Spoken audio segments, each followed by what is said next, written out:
Et si Internet s'arrêtait? «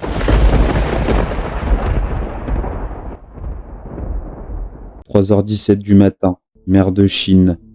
Un navire sans lumière glisse dans l'obscurité.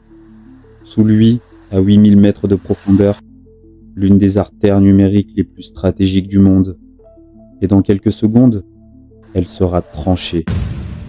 Taïwan 2023. En pleine nuit, 2 câbles vitaux sont sectionnés. Résultat, 70% de la connectivité du pays s'effondre. Les marchés ralentissent. Les paiements mettent des minutes à passer. Les écrans figent, puis s'éteignent. Les radars révèlent un navire étranger dans la zone. Accident ou attaque? Égypte 2008. 3 câbles sectionnés. 80% d'Internet au Moyen-Orient paralysé. Cause officielle? Une encre de bateau. Y a-t-il des preuves? Aucune. Zone polaire 2024. 2 câbles stratégiques endommagés. Quelques heures plus tôt, un navire de recherche étranger passait par là, pile à cet endroit. Coïncidence ou sabotage? Ces câbles, invisibles depuis la surface, portent chaque appel, chaque transaction, chaque vidéo que vous regardez. Ils sont l'ossature invisible de notre monde numérique et peuvent tomber en quelques secondes.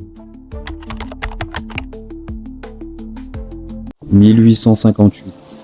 Au milieu de l'Atlantique, un câble de cuivre vient d'être posé, reliant l'Irlande à Terre-Neuve. C'est le tout premier câble transatlantique de l'histoire. Coup colossal. 3 semaines de travail. Et au bout du 21e jour, il casse. C'est le silence total. À l'époque, transmettre un message prenait 17 heures. Aujourd'hui, moins d'une centième de seconde. Un câble sous-marin, c'est un cylindre d'à peine 7 cm de diamètre, protégé par des couches d'acier, de cuivre et de plastique. Certains descendent à plus de 8000 mètres de profondeur, là où la pression pourrait écraser un sous-marin. Imaginez-vous maintenant un réseau sanguin géant. Sauf qu'au lieu du sang, c'est toutes les informations du monde qui y circulent. Chaque appel, chaque paiement, chaque transaction boursière. Sans eux, le monde s'arrête. Ce sont de gigantesques autoroutes de l'information, des kilomètres de câbles placés au fond de la mer et par lesquels transitent les communications téléphoniques et Internet. Il en existe 447 dans le monde, et ces câbles alimentent des points de connexion à partir desquels les services secrets n'ont plus qu'à se brancher. L'Europe dépend à 80% des liaisons venant des États-Unis. L'Afrique, elle, n'a que 7 câbles principaux pour tout un continent.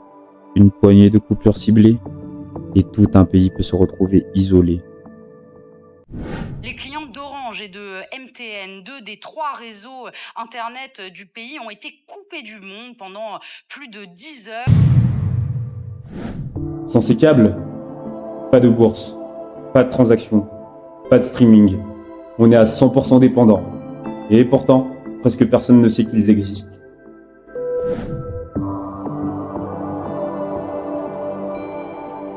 Oubliez les guerres pour des terres ou pour du pétrole. Aujourd'hui, certaines des plus grandes puissances se battent pour des câbles invisibles, posés à des milliers de mètres sous l'océan.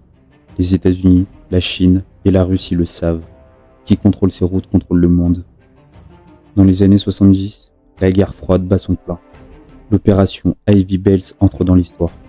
La US Navy repère un câble soviétique, enfoui au large du Kamtchatka. Un sous-marin s'approche, des plongeurs descendent dans le noir total et installent un dispositif capable d'écouter toutes les communications militaires de l'URSS.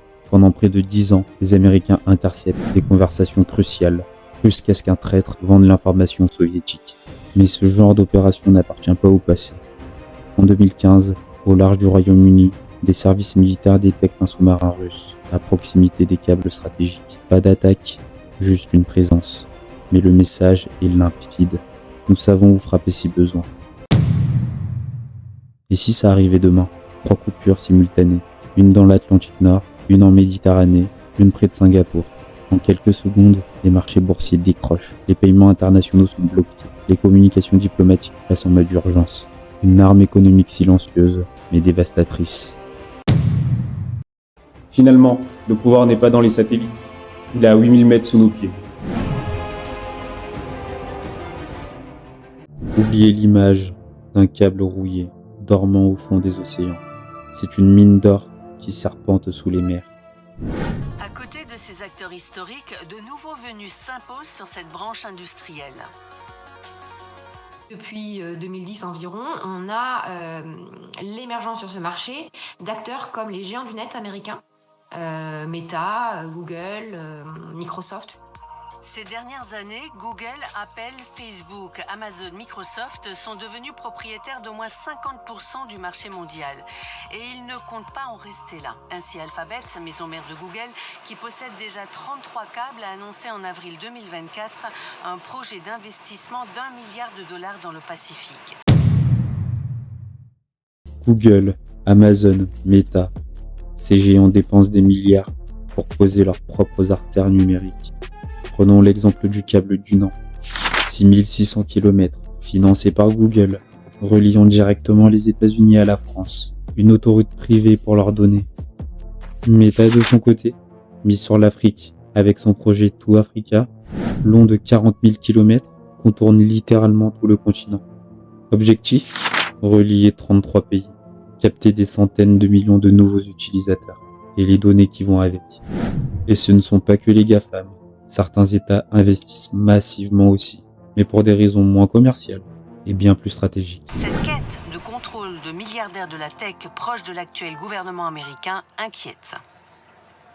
Si on voit un rapprochement entre les deux, là, eh bien, nous aurons depuis 20 ans donné gratuitement, volontairement, toutes nos informations les plus privées à des organes qui sont maintenant potentiellement aux mains de non seulement de GAFA, mais de gouvernements. Donc c'est la fusion potentielle entre ces deux puissances qui est, à mon avis, vraiment un mouvement très inquiétant.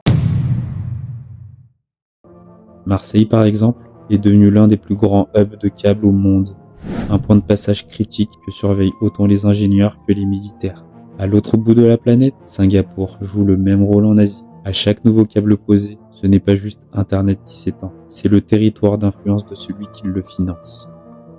Si vous pensez que c'est juste de la technique, alors vous vous trompez.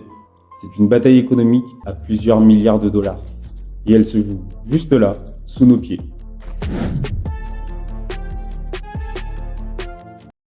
Dans les profondeurs, une nouvelle génération de câbles se prépare.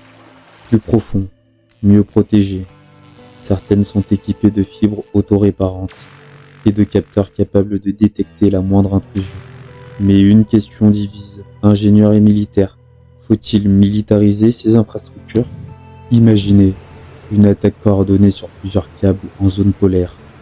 En quelques minutes, l'Europe et l'Amérique seraient coupées l'une de l'autre, les transactions financières figées, les marchés paralysés et des milliards d'euros perdus à chaque seconde. L'OTAN elle-même tire la sonnette d'alarme. Dans un rapport classé, elle parle de vulnérabilité extrême et recommande de surveiller les routes maritimes stratégiques, comme on surveille les frontières terrestres. Car demain, la guerre ne commencera peut-être pas par un missile, mais par une pince coupante quelque part, à des milliers de mètres sous l'océan.